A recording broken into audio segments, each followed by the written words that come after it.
Steven, do you think this is going to be an evolutionary update or a revolutionary update? Let's find out. Jared Polin, FroKnowsPhoto.com, and this is a real-world preview of the Sony A1 II, which Sony is calling their flagship camera once again. Now, I've had the camera for a few weeks, and I've been able to shoot quite a lot of things with it, thus why this is a real-world hands-on preview, including taking it out to a college soccer match, photographing a kid in the park, a friend who owns a restaurant. I did some portraits with him. I shot a field hockey match, took it out to Temple to shoot some Temple football, St. Joseph University basketball, Philadelphia Union soccer, as well as taking it to the Ren Fair, as well as the Philadelphia Zoo. So I got to run it through its paces, and I have a really good feel on whether this is a good camera that you should upgrade to or think about buying, or is it not such a good camera because is it an incremental upgrade or a massive upgrade? And we're gonna find out in this video. Now, before we get into the specs, I wanna say that the A1 was such a revolutionary camera when it came out. It was shocking and surprising when that thing was announced out of nowhere that there was a 50 megapixel full frame stacked sensor camera that could shoot 30 frames per second. There's nothing like it ever on the market, and it was fantastic. I used it for quite a while as my main camera until I realized that the Canon R3, when that came out, I felt that that autofocus was better, and we even did a side-by-side comparison at a Temple football game, and to me, the Canon was the clear winner. And that was one of the major differences that caused me to go over to Canon from shooting Sony for a couple of years. And there were a couple of things that Sony needed to do with the A1 to make it even better. There's three things that I pinpoint. The A1 II needs to do pre-capture. It needs to add the AI processor for better autofocus, and it needs to update the body because honestly, the A9 III body is a great feeling body. So does it add all three of those things? Find out in this video. Now, if you're wondering what we're filming with, we are actually filming with the A1 II right now, but now let's start with the outside of the body. It is the same exact body as the A9 III. That means it has the 4-axis 3.2-inch 2.1 million dot vari-angle tilting touch screen. Now, I love the way that this screen works. I don't like the quality of the panel. Sony should make a better panel for this. There's somebody who makes great panels, but never in their cameras, and the quality of images just look dull on the back of it. But the functionality of the 4-axis thing is incredible. If you want to flip out and rotate it and do vloggy style, you can do it. If you want to leave it on the back of the camera and flip it down or flip it up, you can do that as well. So you get the best of all worlds with this flip out vari-angle tilting touchscreen. That's great. You have the same 9.44 million dot EVF as the A9 III. It's a very good EVF, nice, crisp, clear, great frame rates when you are taking your stills. Since I mentioned the EVF, Sony has included in the box different eye cups that you can swap between. You get the one that comes with it, but then you get the one that is like a pillow on your eyebrow. I love the soft one. It is on the camera right now and it feels great against your face. Whereas the Canon R1's eye cup is like a hard rubber and it really starts to create a welt on your face. These are minor things, but for pros that use these cameras a lot, you're gonna like the pillowy eye cup that Sony has included in the box. You have the same digital hot shoe as the A9 III, and you have the C5 boost button as well. More on that when we get into frame rate later. You have the same battery, but it now comes with a dual charger. A lot of people who have had Sony cameras in the past have not liked the chargers that have come with it because, well, it was big and it only charged one battery. Now, this new battery charger is the same size as the old battery charger, is USB-C powered, and can charge 2 batteries fairly quickly. It is a great welcomed addition. In terms of the menu system, you have the same menu system as the A9 III with the same layout, but one thing that's interesting is why do we not have the ability to do the vertical info display? When you're shooting vertical, why doesn't the display rotate and put the info at the bottom? It still keeps it up on the side. The less expensive ZV-E10 II can do it. Why can't a flagship? Let me cut in here real quick and let you know that this video is brought to you by B&H and their PayBoo credit card, where you pay the tax and B&H pays you back instantly for the same amount. I know, it's crazy, but it really does work because I've done it myself. Now, I'm very selective when it comes to applying for new credit cards, but since I was making a huge $14,000 purchase and stood to save over $800, it was kind of a no-brainer to apply for the card and in a matter of minutes get approved and start saving all of that tax. Now, in case you're wondering, I bought 36 new hard drives for the new server that we're building here at the studio. Now, there's two ways that you can save. You pay the tax and B&H pays you back instantly, or two, you can get 12-month special financing on purchases of $599 or more. That means if you grab the new 28-70 f2 and the A1 II along with a few accessories, you're looking at roughly $10,000, which means you stand to save a couple of $100 in tax just by using your PayBoo card. And don't forget, it's not just cameras. It's on everything B&H has to offer. Remember to always charge responsibly. Low on cash, but still need to get your boo? Don't worry. For more information and to apply for your PayBoo card right now, head on over to the link on the screen or down below in the description. Now let's get to the inside of the camera. At the heart of this camera is a 50 megapixel stacked BSI sensor. Oh, it's the same sensor as you had in the A1. Now, before you yell at Sony and say, "What are you doing? How dare you? How could you do that?" One, the people screaming probably weren't buying this camera in the first place. But two, Sony has done this in the past. They generally spend 2 generations with the same sensor, but they tweak things in the processor to get better quality out of the sensor at the end of the day with the next generation. And that's what they've done here. We'll talk about that in just a second. So you still have this fantastic 50 megapixel sensor. It was great when it came out. It's still fantastic today. Now, in terms of processors, you still have the dual Bions XR processor, but you now do have the AI processor that is found in the A9 III and the A7R5. Those cameras focused much better than the A1. Now the A1 II has upgraded and gives you that new AI processor for really fantastic autofocus. And since we're talking about autofocus, here is a montage of EVF recordings captured with the Sony A1 II.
This autofocus is clearly much superior to the original A1. It is on level with the R5 Mark II and the R1, though I still think that the Canon is slightly better with those action priority modes, and I feel it's so slight, guys. We're really nitpicking at this point. They are all good.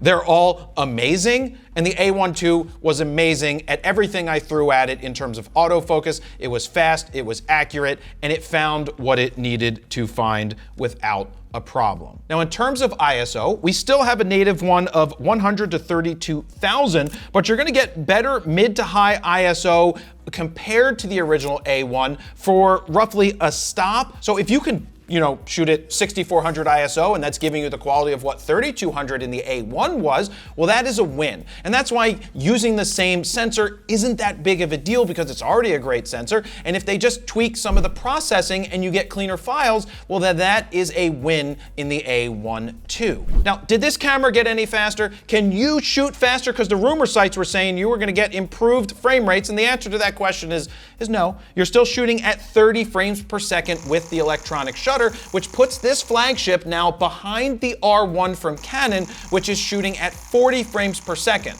Mind you, that's 24 megapixels, but it is a flagship. The Canon R5 Mark II, that's a 45 megapixel camera capable of shooting the same 30 frames per second. So it's matching more of that camera than it is the flagship camera. 30 frames per second is still a lot, but the ability with the A9 III to go to 120, that is even better, and that's gonna be one of the questions we'll answer at the end here is, do you go with the speed or do you go with the megapixels? Now keep in mind, when you switch into 30 frames per second, it's in compressed RAW. Those RAW files are roughly 50 plus megabytes, opposed to 100 megabytes if you were gonna do uncompressed. Now 14-bit uncompressed or lossless compressed, you can do at 20 frames per second. Now, if you're going to use the mechanical shutter, you still get 10 frames per second there.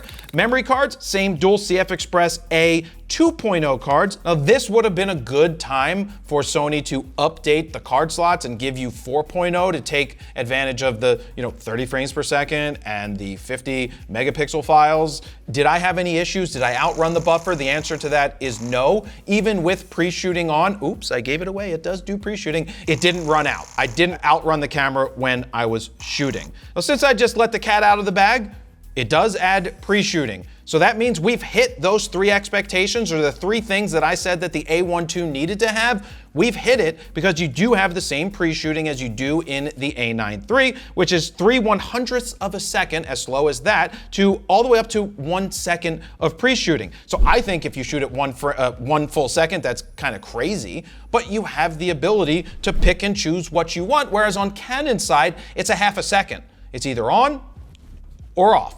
If it's on, it's a half a second. If it's off, it's nothing. Here, you can choose what to do. I've been leaving it at a half a second for the Canon, and I've been leaving it at a half a second for the Sony. Now, as I mentioned earlier, the tracking features are great. You have dedicated subject tracking for humans, animals, birds, insects, cars, trains, airplanes, and you also have a new auto detect mode, which is the first time we're seeing that in any Sony cameras. And when I took it to the zoo and I left it on auto, it did switch into what looked to be bird IAF because it got really small and it found the flamingo's eye without a problem. So that was fast. Now, Sony says it's going to be faster if you switch, or more accurate, if you switch into the bird mode by yourself. So if you know you're going to be photographing birds, then switch into that mode, and then you will have a quicker opportunity to get focus on their eyes. Sony says you'll see a 30% improvement when you're using human and animal tracking, as well as a 50% improvement with photographing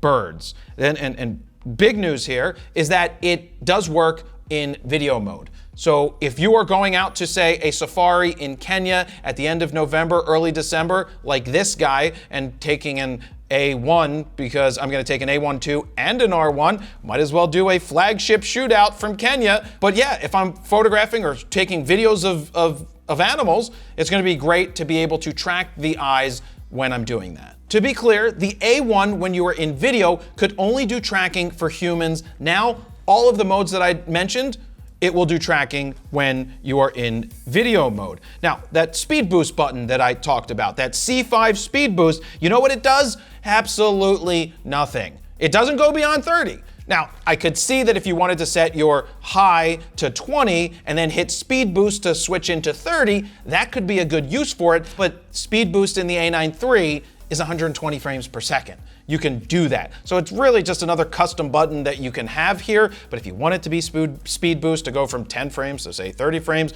you can set that option yourself. You have a couple of new updated options when it comes to the size of your tracking box. You can do extra small or you could do extra large when it comes to focusing boxes. That's good. Now, in terms of image stabilization, we have 5-axis IBIS with up to 8.5 stops. Now, all new to this camera is an auto framing mode as well as framing stabilizer that you don't find in the A9 III.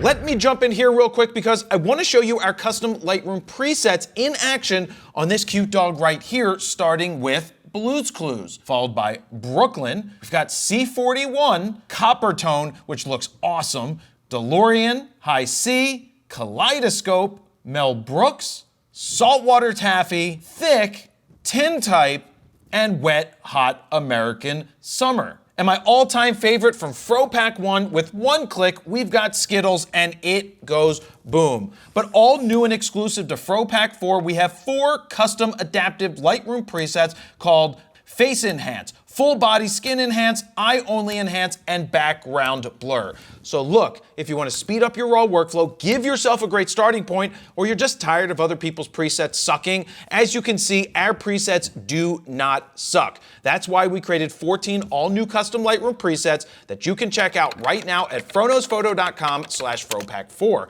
While you're over there, you can play with the sliders to see the befores and the afters, and if you decide to pick them up right now, they are currently on sale. Or if you want to get the Grand Slam bundle that includes FROPAK 1, 2, 3, and 4, and of course my favorite Skittles, you can save even more. Now, let's get back to the video.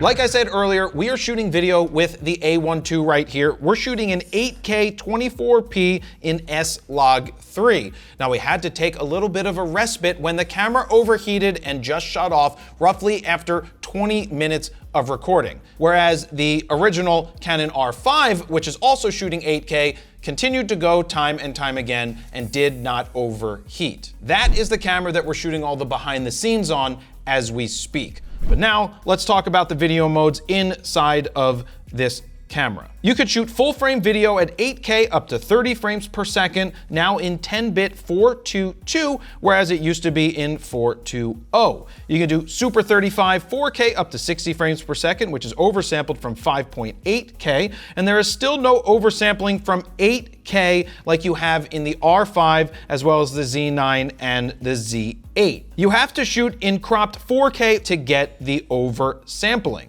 You can also do 4K up to 120 frames per second in 10-bit 422 with a slight 10% crop. You can also do full HD up to 240 frames per second.